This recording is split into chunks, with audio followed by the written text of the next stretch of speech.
मैं हूं ईमान फातिमा और आप देख रहे हैं सन टीवी। आज की ट्रांसमिशन आप तक पहुंचाने के लिए हमारे साथ ताउन क्या है। जिंदा दलाल शहर लाहौर से प्रोफेसर हकीम मुख्तियार हुसैन के ज़ेरे इंतजाम चलने वाले जलवा रेज दवाखाना में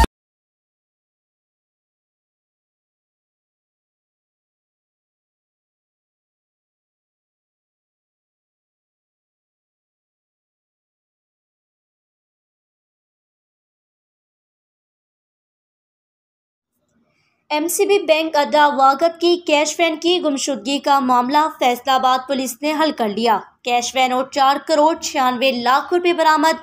ट्रक नंबर 109 खुरड़िया वाला की हदूद में कैश वैन खड़ी पाई गई, जिसको कब्जा पुलिस में लेकर मोहम्मद अनवर की मदियत में मुकदमा नंबर 828/22 मोरका 9/9/2022 थाना सदर जड़ावाला दर्ज कर लिया। जड़ावाला से नुमाइंदा सन टीवी की रिपोर्ट के मुताबिक ड्राइवर की कैश वैन लेकर फरार होने की इत्तला पर सीपीओ फैसलाबाद उमर सईद मलिक की हदायत पर एसपी जड़ावाला इर्तिजा कमील की सरबराही में 6 टीमें तश्कील दी गई, जिनमें CIA, SHO Nishatabad, SHO Bachiana, SHO Khurrianwala, SHO city Jaranwala, SHO सदर की टीमें शामिल हैं। पुलिस ने जदीद ज़राए को बरबेकार लाते हुए इस मुकदमे को ट्रेस किया।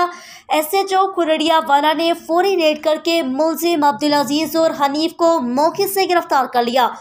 दौरान तफ्तीश मुलजिमान ने बताया कि कबल अज़ हम दोनों फैसल बैंक में नौकरी करते थे, जहां हमने प्लान बनाया। मौका पाकर एमसीबी बैंक की कैश वैन में वक़ुआ सर अंजाम दिया। मुलजिम ने कहा कि हमसे गलती हो गई, माफ़ी के तलबगार हैं। मुलजिम से मौके पर ही 4 करोड़ 68 लाख रुपए बरामद कर लिया गया, जिसमें 6 लाख मुलजिम हनीफ के कब्जे से बरामद। रिकवरी के लिए मुलजिमान से तफ्तीश का अमल भी जारी है।